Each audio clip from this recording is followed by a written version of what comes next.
Hey everybody, welcome to the Dream Big, Pray Hard, Never Quit video series. Very excited about the guest we have today, Jarrod James. Thank you so much for being here, and you have such a great story. I know you went to Charles B. Aycock, where I teach.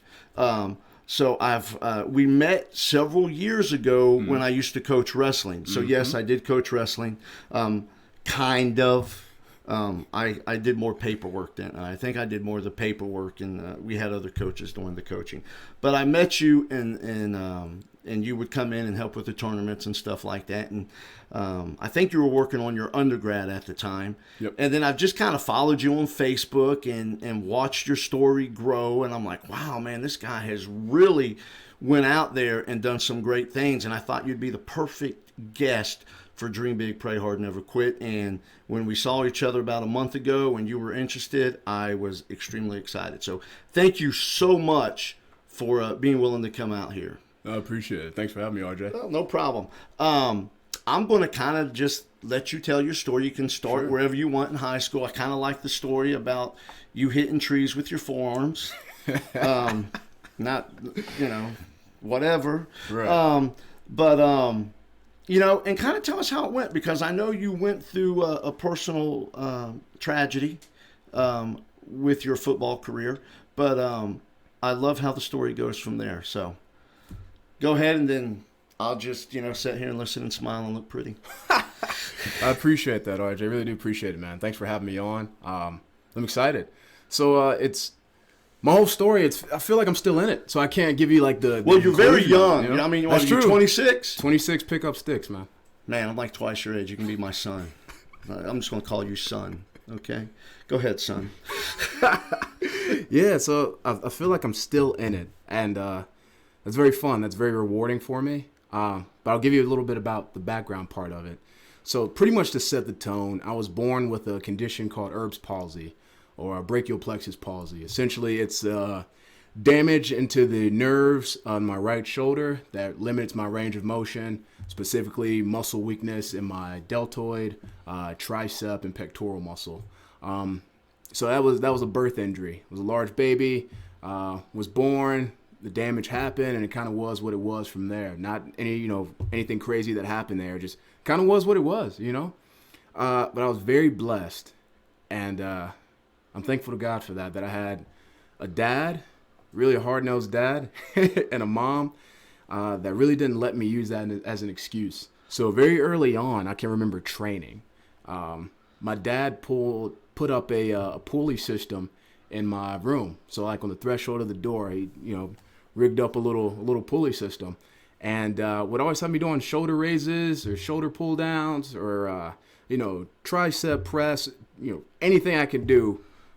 He wanted me doing that, really to build up that range of motion, build up that strength, the power in my shoulder. And I was really reluctant to do that as a kid.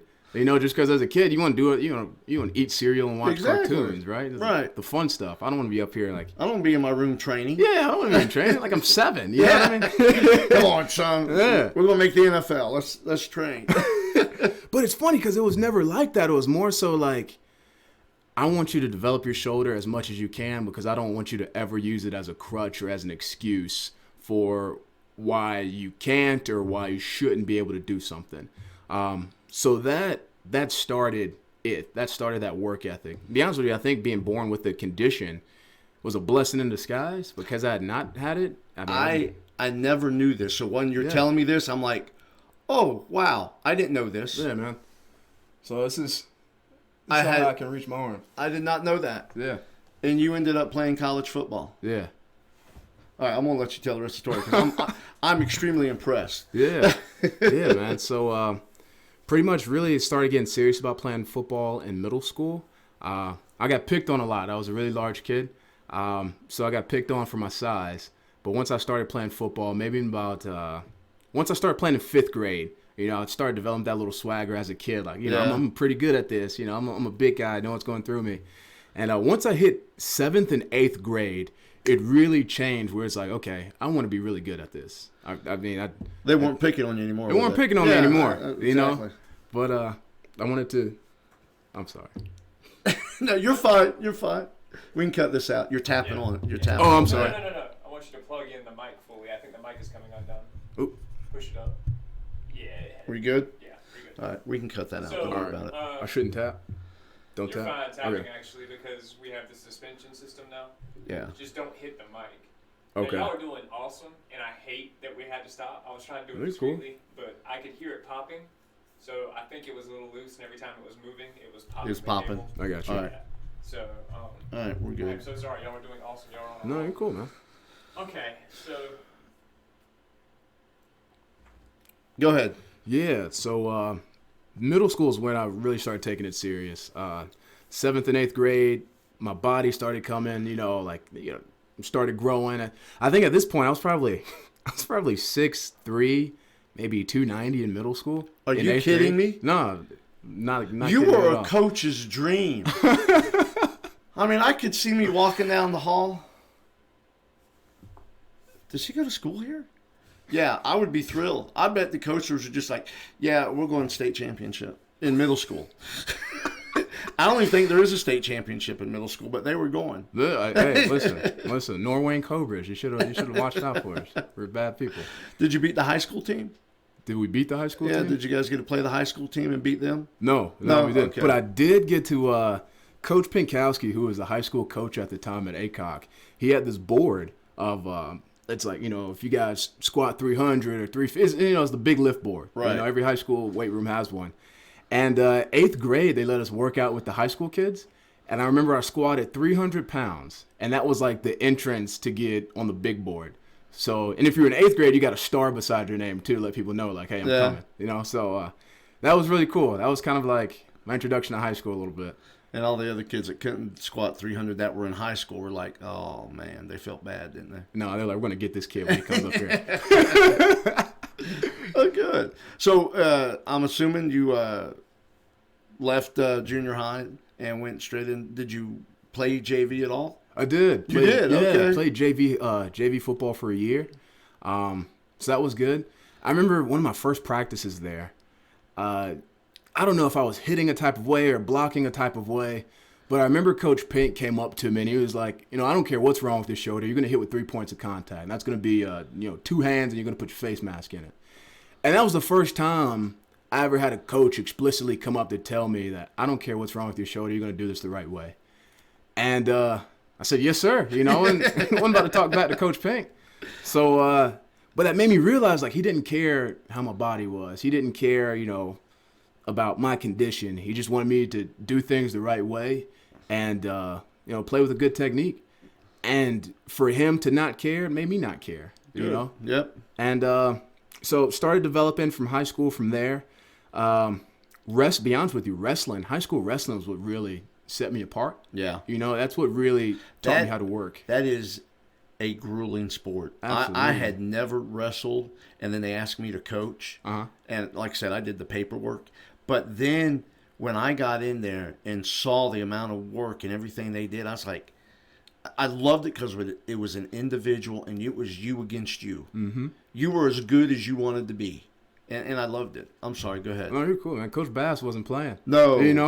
You still don't play. You still don't play. That taught me how to work. Taught me discipline. It was hard. Every day we were wrestling. Every day was somebody that you had to go against. He's either going to get you or you're going to get him. You never stop moving. You're always working to either maintain your position or regain your position. And then, to be honest with you, the stuff outside of wrestling kind of aided my work ethic too. Because imagine this, you're a high school kid, and this is just what my experience is. I'm a high school kid. It's Friday night. You know where the wrestling room's at in ACOC. It's right down the hall from the basketball gym. You hear everybody going crazy at the basketball game, but here you are in this hot wrestling room, sweating, just going at it, hearing everybody else have fun, and then wrestling practice is over, and this is like your time to go to the game, see what everyone's doing, and hang out with your friends and all this stuff. But you have at the time, like I got a wrestling tournament in the morning that I got to get ready for, so I can't just spend 45 minutes at the basketball game. So I leave wrestling practice. I got to go back, pack my breakfast, pack my lunch for this tournament, You know, we probably have to leave at 7, so I have to wake up at 6 to make sure everything's prepped out, ready to go. Wrestling all-day tournament, so there goes my Saturday. Oh, yeah. Like, there goes my Saturday hanging out with my friends. Yep. And Sunday, I'm sore, but, you know, you still have to do a little road work, still have to do a little conditioning, jogging, stretching, just to get that lactic acid out your body. Right. And you start the whole thing over on Monday.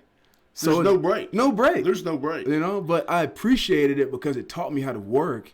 And to be honest with you, that same grind in high school wrestling is exactly how it was at Carolina playing college football. Yeah. So I'll fast forward a little bit. Going into my junior and senior year of high school, I really started to understand goal setting. You know, I started understanding discipline through wrestling, but I understand goal setting. And I think it was David Thornton. We had one of his football camps at Goldsboro High School. And he told us, if you have goals, you know, put them someplace where you can see them, put them on your Bible, pray over your goals every night. Right. So I remember writing down all-state, all-conference, all-American. That's what I wanted to do in football. So I wrote that, put that on my Bible, along with some other things, and just prayed over it. And by the time I got to my senior year, you know, I'd worked. I became all-conference, all-state, and all-American. And I understood, like, what work looked like at that end, because it's not like you just wake up and do it. I mean, I still have the shoulder condition I got to power through. So that's extra workouts I have to do during the summer. Pretty much me and my dad training by ourselves at the YMCA or at ACOC, wherever we can find some space and roll. That's what we did. So I have to work hard to stay abreast with everybody else. I have to work even harder to be the best player, period, to become an All-American. And but I ended up getting it done. It was a really, really rewarding feeling. The college recruiting process comes along. I get my first offer from North Carolina A&T State University. Get my second offer. I believe it came from NC State. Then it was ECU, Carolina, South Carolina, Florida State, and Stanford. So I committed to Carolina early. I want to say it was between the summer of my junior and senior year. Committed to Carolina. But funny enough, you know what it became down to at the end? What? It became down to Carolina and ECU. Really? Yeah. You know, no offense, I would have chose ECU, but you know, I do. Hey, look, he signed the ball for me, even put my name on it, so I do appreciate that. So thank you very much. That's awesome. That's going in my classroom, and you know, if the kids touch it, I'll smack them. We have to turn it this way for lighting, or else it glares. So, but thank you very much for signing that. I greatly appreciate that. No doubt. Had to get that in, man. Yeah, absolutely, man. So, yeah, man, that's kind of what high school looked like for me. You know, a lot of overcoming adversity to reach a specific goal. Then once I reached that goal, you know, it's, you know, hey, you know, I did it. I really like the fact, because we, coaching now in high school, we really try to instill work ethic. Yeah. And some kids just have it. Right. And some kids don't. Right. You know, and you try to say, look, you want to go to college, you want to play college ball, do you have any idea how hard you have to work? Yeah. And some people say they want it, but they don't really want it. They don't want to do the work in order to get there. Yeah. But that's life. Yeah. That's just life in general. And I know as a teacher and as a coach, I try to instill that. And I tell them, they get sick of me telling them, look, what you do in high school is practice for what you do out there. Absolutely. Because if you slack off in high school and you don't care, don't think all of a sudden you're going to graduate and start caring and working hard. It's not. Yeah. Because you've already lived a life of not caring and working hard. You're just going to continue. And unfortunately, unless something changes, you're going to live that life of mediocrity, not meeting your goals, not achieving your dreams. Right. You know, and I try to get them to start young, just like you did, and like your dad instilled in you. Yeah. And I'm glad that you're on here saying that stuff, because, you know, it's like a parent that tells you something all the time. When you become a teacher and they hear it from the same person all the time, but when they hear someone else say it that's actually achieved it and done it, you know, so again, thank you for being on here. So kids, those of you who watch this is the hard work I always talk to you about. So, you know, it's tell us about, not to cut you off, but I mean, it's to piggyback on what you're saying, you know, it's, and I've seen it growing up just with kids I played with, and I see it in kids that I, you know, have the privilege to recruit. I mean, it's one thing to be the best. Let's just use Wayne County as an example. It's one thing to be the best in Wayne County. That's congratulations. Right. You know what I mean? But you have all these other counties, 99 other counties in the state. Then you have 49 other states in the country. And so you take a kid from Wayne County and you compare him against a kid from Atlanta, where this kid grew up, eat, sleeping, and dreaming about football. And that's the guy you really got to compete against. And he's competing against this guy from Florida. He's competing against this guy from Texas and this guy from California. So, I mean, it's one thing to be the best in your area, but it's a whole nother thing when you see eye to eye. Like when I went to these Carolina camps, I'd see these guys like, man, this guy is huge. I thought I was a big guy. This guy is huge. You expect me to compete with this guy? All right, if that's the case, I got to step my game up. Exactly. You know what I mean? And I think that's where even going to at the college level, you have another high school. And I tell them, hey, look, you're just another high school hero. Yeah. Let's see how hard are you really willing to work? Yeah. Because you might have worked hard in high school, but it's a whole different level at a D1 college. Yeah. Even I don't care what college you go to. If you're playing a sport, it's a different level. Different level. Yeah. So tell us kind of what college was like for you, playing football, and about everything that happened with that. College was fun.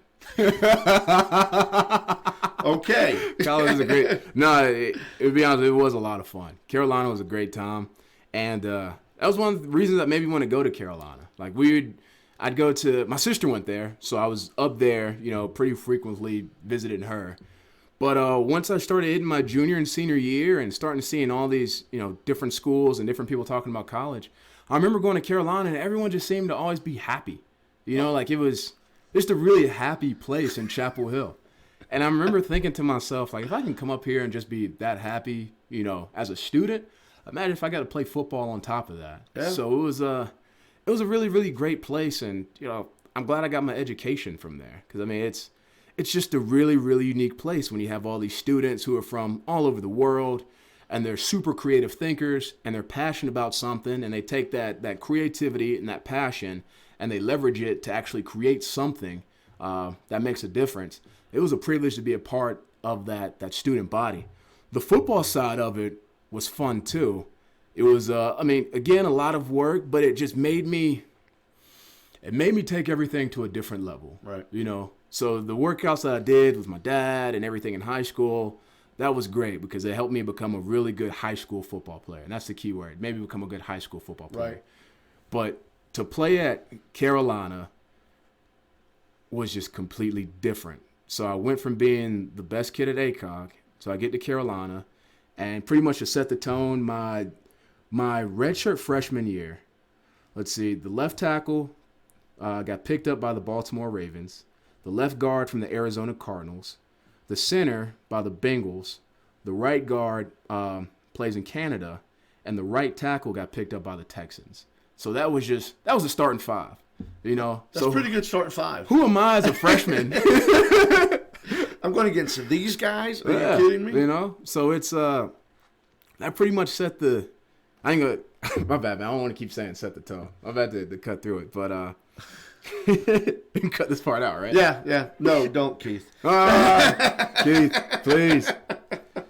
No, but it made me kick it up to a whole nother level where at this point it becomes not necessarily just working hard, but being strategic about what I did. Right. So I knew that I couldn't bench press. I wasn't going to out bench press anybody. I was lucky enough to have a strength coach that realized it at the time, Coach Tom Mislinski. And my freshman year, he actually ordered a lot of hammer strength equipment, a lot of isolateral equipment, so I can do one weight on one side, one weight on the other side to really develop my body as much as I could. But I understood that I knew I wasn't going to outbench anybody. So the most I can do, I had to have quick feet, had to have strong legs, had to be well conditioned, and I had to be smart. Because that's one thing I could control. Right. Like if I had quick feet, like there's nothing wrong with my feet. Like my feet can go. So if I have strong legs, same thing. And if I knew where you were going before you went there, I could get there before you got there. So that really became advantageous to my game, right? So if we're in a specific set and I have let's say a shade technique on my right shoulder, and say for some reason the snap count's on 2. So it's not on the first hut, it's on the second hut.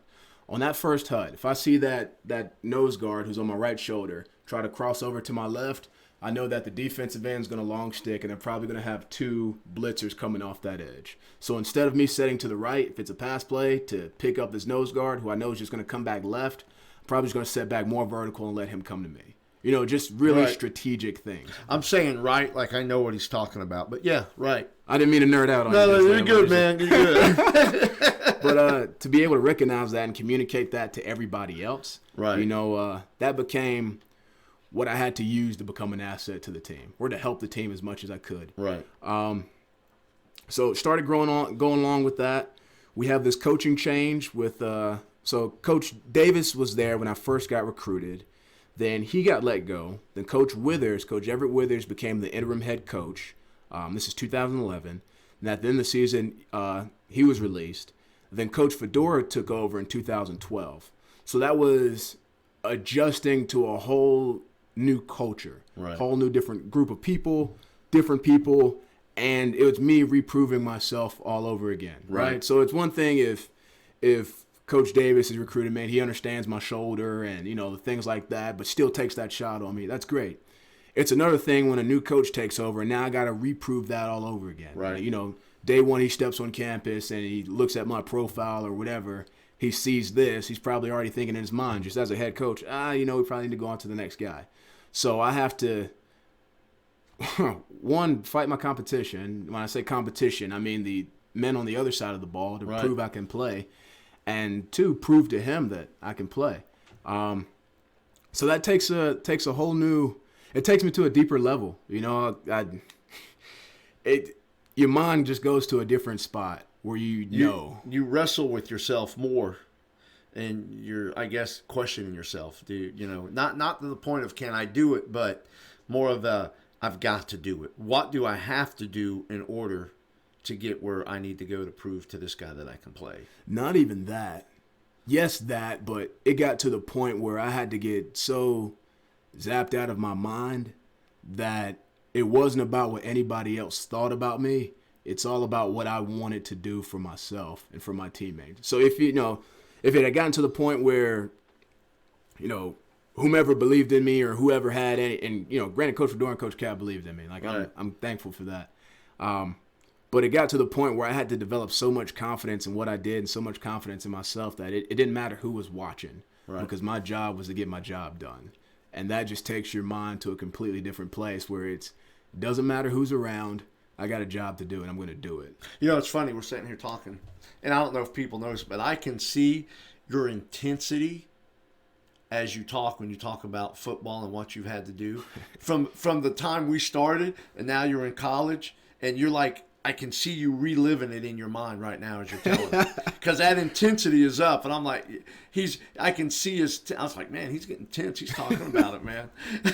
I mean, those were times I had to grow up through. Yeah, you know, I had exactly. to. So, okay, what am I going to do? This adverse situation happens. You know, I'm on a specific place in the depth chart. I have new coaches here. You know, all these different things. You know, I'm getting yelled at. I'm getting all this stuff is happening. What am I going to do about it? Am I going to quit? Or am I going to say, you know what? I'm going to do something about this. You know, I came to Carolina for a reason. I want to be here. And I'm gonna do the best that I can to make this happen. So I do that, and I get to the role of a backup center, which I was really, really proud of. Right. Because I earned it. You know what I mean? Exactly. And I was able to help the team. And, you know, we had a couple times where our starting center went down, and now it's me up there.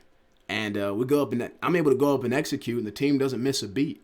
You know, and then when our starter gets back in the game, I go back to the sideline thinking, hey, you know, our team's still rolling along. Our team's still operating. You did your job. I did my job. It didn't take a dip when I got in there. You know, it stayed steady, and that's what, you know, as a backup is what I wanted to do. That's what you do. I want to do my role for the team, you know. So I'm starting to, at this point, it's probably 2013. Fast forward a lot here, huh? It's 2013. I ended up, I'm playing center, and I get this tingling sensation in my left hand. And my left hand's my snapping hand. And I have to work my butt up to become a good center, because when I started off, my snaps were terrible. Yeah. So I I was really sensitive about my snapping hand just because I needed everything to be right. You know, I just need everything to be right, you know. So I started feeling this tingling in my snapping hand, and all my snaps are starting to go on these different places. I'm getting frustrated. I don't know what's wrong. I have a little tweak in my trap muscle. I don't think too much of it. I'm still balling through it, doing whatever I need to do. We do a young guys scrimmage on a Thursday. Thursday after practice, after a short practice, we just bring in all the young guys, freshmen, redshirt freshmen, guys who are, you know, on the cuff of being able to help the team. And I'm in this scrimmage, and at the end of the scrimmage, I can't turn my head. You know, it's kind of like, I really can't turn my head. But at this point, I'm young in college, kind of stupid. So all I do is just, think nothing of it, take a couple pain pills, play the game on Saturday. I'm ready to go. I'm loosened back up, do whatever I got to do. In my mind, it's just to, pull a trap muscle. Right. I play through worse, you know what I mean? But get through the game. We're playing the University of Virginia. Have a really good game. It's one of those games I walked away and I was proud of. Man, I did my job again. And not just do my job, I did better than I did the last time. I'm really starting to develop into a college football player, at Carolina, which is, after everything I had to go through, was like, man, I'm actually doing it. Pretty awesome. Yeah, thank you. I'm actually doing it. I get off the field. Sunday comes around. Get a call from the trainer and he says, hey, Jarrod, we're just going to bring you in from an MRI. We know you've had this strain muscle with your neck. At this point, I've had this strain for maybe 2 weeks now. He says, hey, we're just going to get this MRI, get it checked out, make sure everything's good. So I get the MRI on a Sunday. I play the game on a Saturday. Get the MRI on a Sunday. Monday, they bring me in and say, hey, you have a ruptured disc in your neck. You'll never be able to play again. We can't medically clear you. And this is after the best game. So far. You know what I mean? After I've really started to feel like I was coming along and doing a good job and, hey, I'm starting to develop into this player that I'm supposed to, that I got recruited to be, So I get the news on Monday and I'm devastated, right? This is what I wanted to do. This was me, you know what I mean? Yeah. And it was still a young guy. I'm 20 at the time. You know what I mean? Mm. And I remember one of my first thoughts was what am I going to do now? Because redshirt sophomore, I'm on campus for 3 years. I'm already on campus for 3 years. I've already, pretty much in the social groups that I'm going to be in, I'm hanging out with the football guys because these are all my guys. Exactly. These are my best friends. And I remember thinking to myself, I can't play anymore. And I imagined myself standing outside in the pit in Chapel Hill. We have this area in front of the student store called the Pit, which is pretty much like a common ground for the university, right. Social ground. And I imagine myself just standing out in the pit, just looking around, what am I gonna do now? All my friends are out there practicing. What am I gonna do now? I remember calling my dad, and I remember telling my dad hey, we can't do it anymore. And it was one of those things where it wasn't I can't do it anymore, but it was a we, because it was us who was training the whole time. Right. Me and him had spent this time training this summer. He put that pulley up for me, and it wasn't me by myself. It was me and him. So I remember getting that call. I remember calling him and saying, Dad, we can't do it anymore. And bawling, crying. And I remember him telling me, he was like, Jarrod, you got to understand this, son. You got, you're able to go to Carolina. You've overcame all these, everything you've gone through with your shoulder. You've, like I said, been able to play at Carolina, and no matter what, you're still my hero. And when he told me that, man, I just kind of lost it. You know what I mean? Hung up the phone and just kind of lost it. I don't know if you ever seen Friday Night Lights when Booby Miles is crying in the car. I was Booby, man. Well, when your dad tells you stuff like that, it hits home. It hit, man. I mean, you say that. I remember my dad telling me the first time that he was proud of me when I got this big promotion at Target. Yeah. And he's like, son, I'm really proud of you. I did the same. I pulled off on the side of the road and balled. Yeah. I was like, wow. So, that's a big deal when your dad says something like that to you. Yeah, man. So that meant the world to me. And so go from that, I go up and till the Tuesday comes around. I've already talked to. No, let me go back even more. This kind of sets the tone for like the career I'm on now, the career path I'm on now. I remember, I just told you the fear I had of just, spent all this time in college. All my friends who aren't playing football are juniors. They all have their social groups, and I imagine myself staying in the pit saying, what I'm going to do now. I go up to my offensive line coach, Coach Chris Kapilovic, who's at Buffalo now. No, excuse me, not Buffalo. They're the Buffs, University of Colorado Buffaloes. Okay. Yeah. Buffs. Get that right, because if he sees this, he's going to call you. Yeah, man. Hey, go play for Coach Cap. He's a good guy. Hey, plug, he recruits. But I remember I go to Coach Cap's office, and I say to he doesn't. I don't say anything to him. He's doing more so talking to me, and he was like, "Hey, Jarrod, like we've all seen the hard work you've been doing around here. Like we've noticed that since day one, that you've been one of the hardest workers, and we're not just going to throw you out there. If you want to stay here and be a part of the team and help me as a student assistant coach, you're more than welcome to do that." And that, when he said that, I was like, "Yes, sir, I'm all in." Like, hey, I'm there. What do I got to do? You know? And I go talk to my team chaplain, Mitch Mason, who's over at Carolina, and I'm talking to Mitch, and same thing. I'm sad and all this other things, and he gives me the scripture. And it's John 12:24. Unless a kernel of wheat falls into the ground and dies, it abides alone. But should it die, it produces much fruit. And he was pretty much just telling me, like, hey, the career path you thought that you were on has to die. I mean, you just can't do anything that you used to do. You just can't do the same things you used to do. But if you let it die, it'll produce much fruit, straight from the scripture. And so I took that and kind of went on my merry way, and just prayed about it. Ain't like anything I do about it. Right. So just things start going uphill. You hit that moment where I'm deep downhill. Next thing you know, things start going back uphill again. So I really appreciated that word of encouragement that all those men gave me when I was really going through that tough time as a 20-year-old college kid. So I started becoming a student assistant coach. I'm on the sideline during games, cheering on my guys, my teammates. I go from being a player to a coach almost overnight. Yeah. So I'm helping out with drills, helping out with breakdowns and cards and all this other stuff. And I do that for the rest of my career in college. And after college, Coach Cap brings me back in and says, hey, we've had a position open up as a graduate assistant. You've done such a good job as a student assistant. Would you like to stay on and be a graduate assistant coach? I said, absolutely. This is me starting to get into my groove now. You know what I mean? I'm starting to do something I love to do. So you think your football career is over. Right. But you're still in football. Right. Yeah. I teach that a lot about, just because you don't make it in let's say you want to go to the NFL, you want to go to college, you want to do something. And in my case, it was, I just wasn't good enough. I did everything I could. But, I still ended up eventually doing something I love. Yeah. Coaching football. I mean, I get to talk about sports all day and get paid for it. That's a no-brainer. Yeah.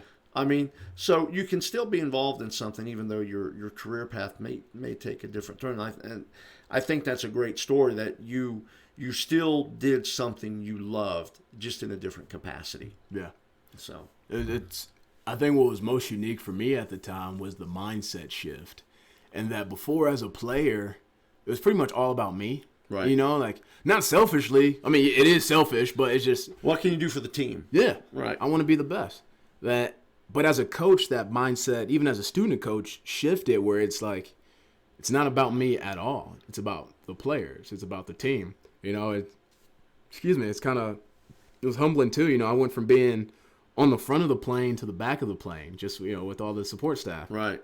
But at least I'm on the plane. You know what I mean? That's right. Exactly. So it opens up a deeper side of me and stretches me to care about others more than I care about myself, as a coach. And I really appreciated that. Those lessons, even in undergrad when I'm a student assistant, where really it's not about me. It's really about helping others. I got to be the best that I can be. Don't get me wrong. Like, I can't, just let go of my own responsibilities and put it all on somebody else. Right. But it ain't about me. It's about those players out there. And really beyond their playing skills, it goes to who do they grow up to become as fathers, husbands, sons, brothers. You know what I mean? Oh, yeah. Contributing members of society. Yep. So that mind shift happens, and it happened early. And next thing you know, I'm a graduate assistant at Carolina. I took the GRE, and because I took the GRE, I had the opportunity to enroll in our sport administration program at Carolina. So I'm not just I'm coaching and I'm in grad school at the same time, which brought along like its own new set of challenges. Oh yeah.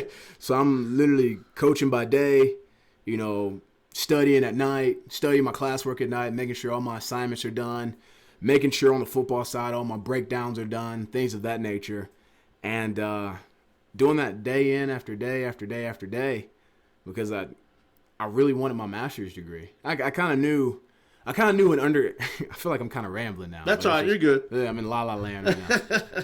But I knew in undergrad I was going to get my undergrad degree just because that was the precedent that my parents set for me. But I was never as confident with getting my master's degree just because I thought getting a master's was like this grandiose thing. I thought the same thing. Yeah. I thought the same thing going, okay, yeah, undergrad's cool. And then someone said, you should get your master's. I'm like, what? I'm not smart enough to do that. Are you kidding me? There's no way.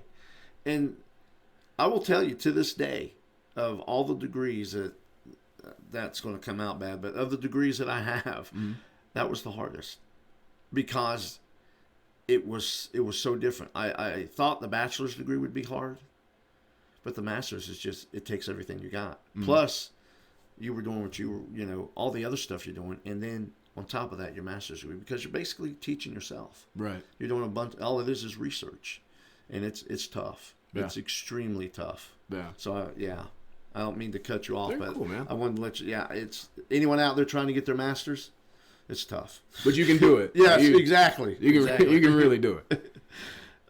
So you get your masters. I'm gonna. I know we're cut this out. I know we're probably where are we at, Keith? About 45 minutes. Yeah, 40 minutes. All right.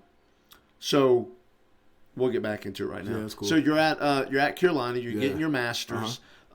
You finish up your masters, and then I see that I'm starting to follow you on Facebook now, and I'm seeing you on the sidelines at Minnesota, and then Baltimore and Kansas City, and you're standing next to these guys, and I'm sitting here thinking, okay, what's this guy doing? Yeah. So fill me in. What's going on there? So I kind of learned early on, once I became a graduate assistant, that I really had this passion or dream to coach in the NFL. When I got hurt, I thought to myself, I might not be able to play in the NFL, but I know I can help other guys get there. And beyond that, it was, I want to work there myself too. I want to be able to coach at the elite level and lead men at the elite level in that sport. So I started hustling. You know what I mean? So each year I was a graduate assistant. Each summer, I would do an internship with the NFL. So my first internship, I was a scouting intern with the Minnesota Vikings. I got connected with a man named Jamal Stevenson who played for my dad over at Goldsboro High. And he allowed me to come up and work for them as a scouting intern. So in Mankato, Minnesota at the time during training camp, just working as a scouting intern, writing up reports on guys and writing up reports on the offensive line position group and reporting what I found at the end of the training camp. And I kind of, once I realized this is where I wanted to be, I really hustled to stay up there. Right. So, when people tell you like, hey, if there's anything we can do for you, let us know. So once people started saying that to me, I was like, well, actually, there is something you can do for me. I'd love to come back up and help however I can. So I go back to Chapel Hill. I coach that season. After the season, they have the Senior Bowl. The Senior Bowl is when they take the best players from around the country and they play in Mobile, Alabama. I call up Jamal again, say, hey, Maul, I'd love to be able to come up there and work with you guys as a volunteer. I'll pay my own way. I'll pay for my own meals. You don't have to worry about anything. I just want to get back up there and work with you guys again. So I'm in Mobile, Alabama, doing reports again just on these players. And at this time, I'm really falling in love with coaching. You know, all this time, at first I thought I wanted to be a scout, but next thing you know, I fell in love with coaching. Just something about being out there on the grass. When your feet get to touch the grass, there's something special about that. And leading men amongst that. So I'm working out there, again in Mobile, Alabama, just helping out with scouting work. Go back to Chapel Hill. We're still in that off-season period. And two of the guys I had the privilege of coaching, their dad is the offensive line coach for the Kansas City Chiefs. And so I wrote him a note, talked to him, and said, hey, I'd love to go up there and be a coach and intern with you guys. And he said, sure, come on up. So I go to Kansas City as a coaching intern, working with the team. He gave me a lot of freedom to really just kind of do my own thing. And not like it's any crazy freedom, like, hey, but really just trusted me and saying, hey, I've seen you work in Chapel Hill before. You've done a good job coaching my sons. I know this type of stuff that you and Coach Cap do up there. So I trust you. So you can work with some of these guys over here. So at this point, here I am. I think at the time, maybe 22, 23, actually coaching in the NFL, like doing, you know what I mean? Like, and falling in love with it and being able to help these guys and show them these different techniques. And these guys go off into practice and training camp and execute and do these techniques and come back to me and say, hey, that worked. What else you got? You know, so it's making me stay on top of my game because they're coming back to me asking questions, and it's giving me the fulfillment of being able to help this organization. So after that training camp, go back to Chapel Hill, coach that next season, do the same thing with in Mobile with the Vikings again, just trying to help as much as I can. And again, they asked me a little question, hey, if there's anything else we can do for you, just let us know. I said, well, actually, there is. I'd love to come out and help with you guys at the Combine. You know, if there's anything I can do, and again, volunteer, I'll pay my own way. I'll pay for my own meals. I just want to be around and help. And they say, sure, come up. So I go and actually volunteer at the Combine. I'm helping out in this big area they call the train station up in the Combine, running guys in and out of interviews and, keeping pace there. Go back to Chapel Hill, finish up my master's, and get an internship again with the Vikings in Minnesota, except this time it's a coaching internship. And at the same time, I get another internship to go back to Kansas City. So it's at this point I get to spend half my summer in Minnesota and the other half in Kansas City. So I'm really on top of myself. At the same time, I realized, my time at Chapel Hill is over. So I really gotta find a job. Yeah, I gotta find a job, right? So I go to Minnesota, and I'm working as a coaching intern. This is probably from May until June during rookie camp, mini camp, OTAs, that time period. So I'm working there, really doing whatever I can to say, hey, if there's any way I can get extended or if this could parlay into a job, I'd love to be able to do that. Unfortunately, it doesn't, but I still learn a lot of great stuff out there, get a lot of great tools, and, man, to be able to coach in the NFL again was a privilege. And for those men that trust me as a coaching intern to come out and help the team, I really appreciated it. So I end up leaving there, going to Kansas City, and I'm working at Kansas City again working with Coach Heck with the offensive line. And I'm working out there, and Coach Corey too. Got to give a shout out to my man Corey holding it down. So I'm working with them out there. And I know at this point it's not gonna turn to a year-long thing. So I'm kind of thinking like, all right, God, what do we got going? Like, what are we gonna do now? End up getting this opportunity to coach as a volunteer at Arkansas State. So the whole time I was at Carolina, there was an offensive coordinator named Blake Anderson who was there. Coach Anderson goes off to Arkansas State and becomes the head coach. And this is roughly 2013. Okay. So when I'm leaving Kansas City, this is 2018. So I get the call from Coach Anderson. Hey, we know you're in Kansas City. See, I get confused with the stories myself. Bouncing around from place to place. I get the call in Kansas City. Hey, when you're done, you can come out and work for me at Arkansas State. You'll be a volunteer, and we'll be in the middle of our training camp, but we'll plug you in. So I leave Kansas City, get off the plane to RDU, go to Goldsboro, pack up all my stuff in my car, drive it to Jonesboro, Arkansas. And that's about a 16-hour trip when you go through the South. So cutting through like South Carolina, the whole Right. South, the Southern Loop. And I'm there for a season, volunteering, paying my own way. And that turned out to be one of the best things that ever happened because they give me, for one, they give me freedom. The coach that I'm working for directly under down there is a man named Buster Faulkner, who's coaching at Southern Miss now. I'm working for Coach Faulkner, and me and Coach Faulkner just kind of hit it off. Yeah. You know, he's trusting the work I'm doing. He's working with tight ends, so it's a position group I've never worked with before. And he just comes up to me one day and says, "Hey, like, you know, I'm I'm going to be in the box when we're in the game, so you have the tight ends by yourself." And I was like, "Wow, I mean, I don't know anything about tight ends. You know, I've worked with offensive line my whole career." But now here I am working with this tight end position group. We're in the middle of training camp, so it's not like I have the whole summer or the whole offseason to prepare. It's like our game's in 2 weeks. You know what I mean? Or 2 or 3 weeks. You got these guys. All right, we'll see you. You know? Yeah. And kind of competitive nature kicks in. The same competitive nature that got me out of ACOG to Carolina, the same competitive nature that brought me through Carolina, kicked in Jonesboro, Arkansas, over at Arkansas State, where, you know, I wasn't going to fail. You know what I mean? Yep. I made up in my mind that this responsibility is mine. I'm going to be successful at it. So I just start studying the plays, you know, piece by piece, bit by bit. Kind of did it as a teacher method, you know, taught to the test. So I didn't try to learn the whole playbook. I really just trying to learn the plays that we were going to do that week. Right. You know? Exactly. Yeah. Taught to the test. And Yeah. just did things based off of that. Worked with the tight ends group, had a really, really great time out there. Get to the end of the season, end up leaving Arkansas State. And at this point, it's February 2019, a cold February morning. I'm just messing. But it's February 2019. I've already left Arkansas State. And I'm in this whole position again, like, all right, what am I going to do now? You know, Right. I know Now, I've got to say something. You're not getting paid during any of this. Nah, man. Nah. I don't know how you survived, but I mean, I saved up money in college, and then I saw everything as a financial investment. okay. So it wasn't like I was just, you know, out there frivolously spending money or not having a plan.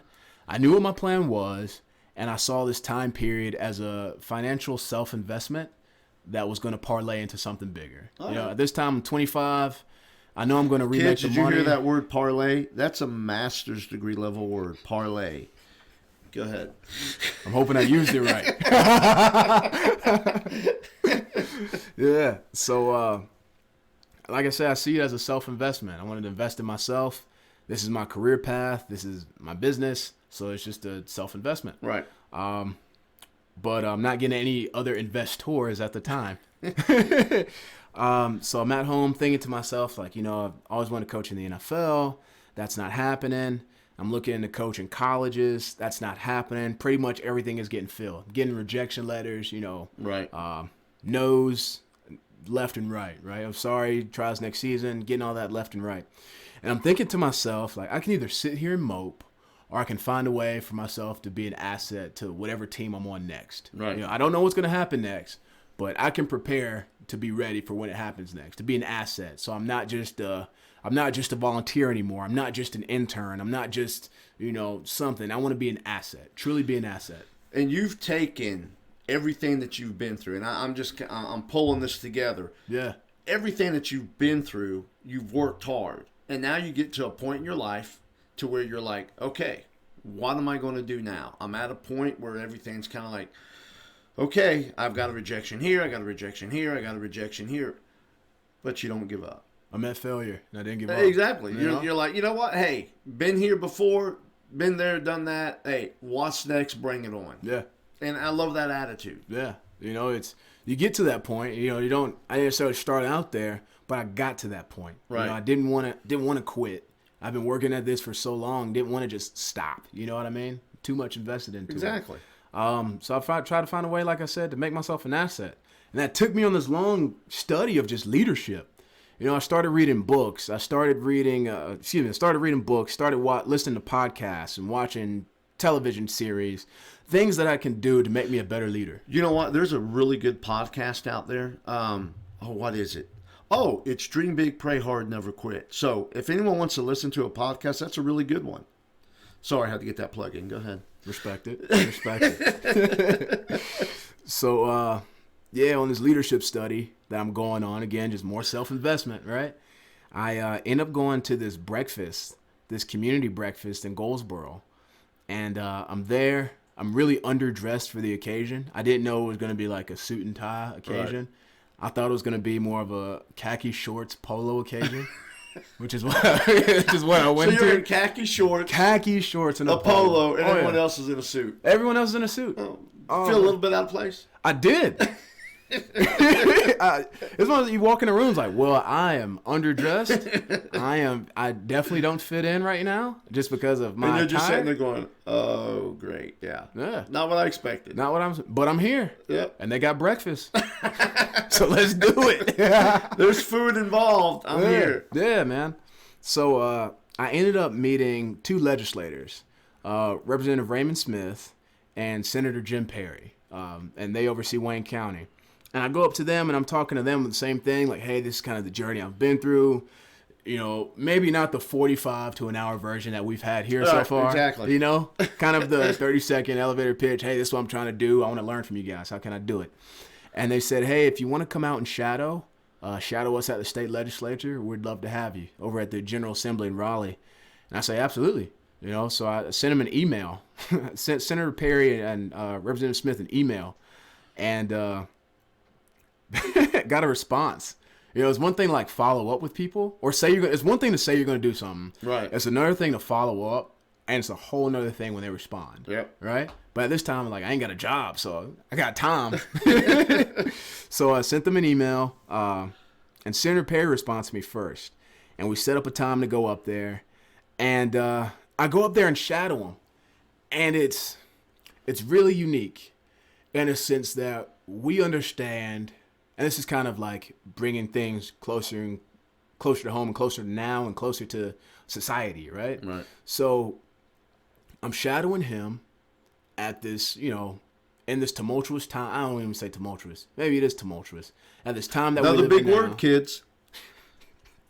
Grad school word. That's right. At this boiling point we're in right now, just in society, right? I'm going to take it to boiling point. The boiling point we're in right now in society. Right, we have so many things going on in society, good, bad, or indifferent. Right. And here's Senator Perry, white guy, Republican, and here I am, not white guy, not Republican, and I'm shadowing him. But really kind of goes back to my coaching nature and playing nature. I just want to learn from you. Right. You know, I don't care who you are, I just want to learn from you.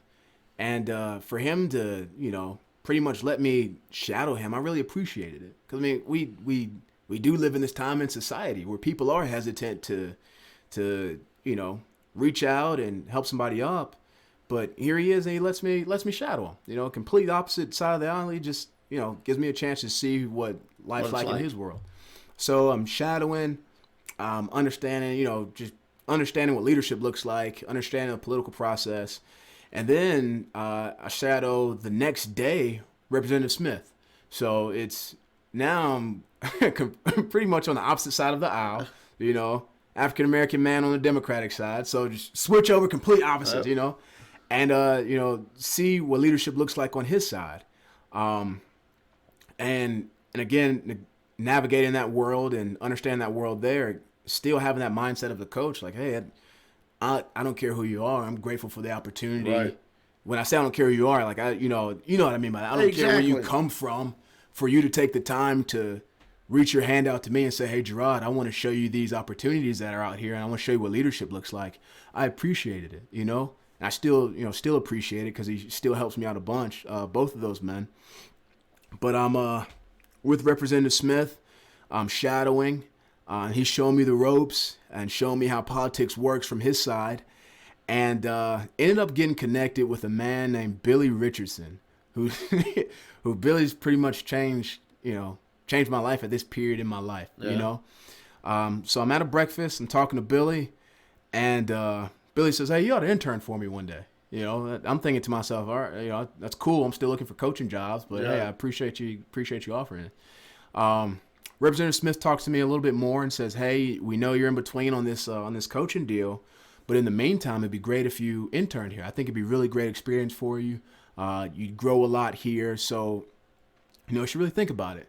And I start thinking about it and say, you know what, yeah, like I got time on my hands. And I kind of explain to them the situation. If hey, something coaching wise comes up, I need to take it. But in the meantime, I'd love to learn here and help out however I can. Still looking to be an asset to whatever team I'm a part of. So I'm working with Billy has an internship that opens up, as I said earlier, and I'm working with him, and that has been crazy. You know what I mean? Just crazy in the sense that it opens up my eyes to a whole different world, a whole different different occupations and avenues that I've never seen before, or have never seen or thought of before, seen up close. It gives me a whole new style of leadership, to a whole new viewpoint of it, and a whole new set of challenges, whole new everything. You know what I mean? Yeah. But it's something that I learned to appreciate. I'm working, I'm helping out, doing all these different things, and I feel like I'm rambling. You're good. Good. Yeah, helping out, doing all these different things, and so this is where you're at now. This is where I'm at now. This is where you're at working now. with Billy. Now, are you still? I'm assuming you're still. What I guess my next question would be, what's the next step for you? Are you still looking to get into coaching? Mm-hmm. So that's your dream. Yeah. Your dream is to go and coach in the NFL. Yeah. All right, but you know you're taking a different avenue, looking at different things that could possibly happen in life, just in case. And that's great. I mean, what you have done with your disability that you had, and I even hate to say disability. Cool. But you've overcome it. Then you had a neck injury. Right. Devastated you. You overcame it. And that's what life is. Yeah. Life is you're gonna hit bumps in the road. Right. And how you handle those bumps in the road is gonna determine who you turn out to be. Yeah. You can either sit back, woe is me, and let life just keep hitting you in the face and you keep taking it and never really figure it out. Or you can, do what you did. Hey, you know what? I'm going to soak for a minute, let me feel sorry for myself for a day or two. But then, you know what? I'm going to pick myself up and say, look, this is who I am. It's time to get to the next level. Yeah. And here's like the dream big, I'm sorry to cut you off. No, you're good. Here's the dream big, pray hard, never quit aspect of it, like a side of it. So it's yes, I'm exposed to a whole new world that if I decide to do something else other than coaching, I'd have an interest in. At the same time, I'm taking everything that I'm learning from this world in politics, this political world, and I know without a shadow of a doubt it's going to make me a better leader for when I'm coaching again. Oh, exactly. You know what I mean? Exactly. Like, just what does it look like to, when you're in these crazy times, what does it look like to stand there in adversity where it feels like, everybody in the office or everybody in society doesn't like you, and you have to respond to it? How do I, communicate with people who are CEOs or things of that nature? Because there's politics and everything. There's politics and everything. And you're learning great lessons right now that are going to help you no matter what you do. Yeah. I mean, there's politics in high school. There's politics in the business world. There's politics everywhere. Yeah. And what you're learning is going to help you no matter what you do. I'm pretty sure it'll probably be somewhere in coaching. I would bet that. So I think God's got you on a journey right now to make you a better coach. I feel that anyway. I think you go after what I've heard today, and you're going after your dreams. Yeah, you're going to be a coach. But I think God said, you know what, you need to learn this. So when you're a head coach in the NFL, you know how to talk to people and do things. I know it without a shadow of a doubt it will. I hope it, beyond the coaching aspect, I hope it makes me a better leader of men and women, exactly. Just because it's important. It's so important, the direction that I'm able to help somebody go in their life, whomever it is, literally whomever it is. So I hope beyond that it helps me helps me help direct others. And you got the right attitude. It's not just all about you. You know, you want to do well, but you also want to help others do well. And that's why Dream Big, Pray Hard, Never Quit is. Man, I greatly appreciate you being on the show today. Absolutely. It was absolutely awesome. Again, thank you for the awesome football. I got to show it one more time. I love this, so thank you very much. Man, congratulations, and thank you for being on Dream Big, Pray Hard, Never Quit. Appreciate it, man. All Thank right, you. Take care. You too.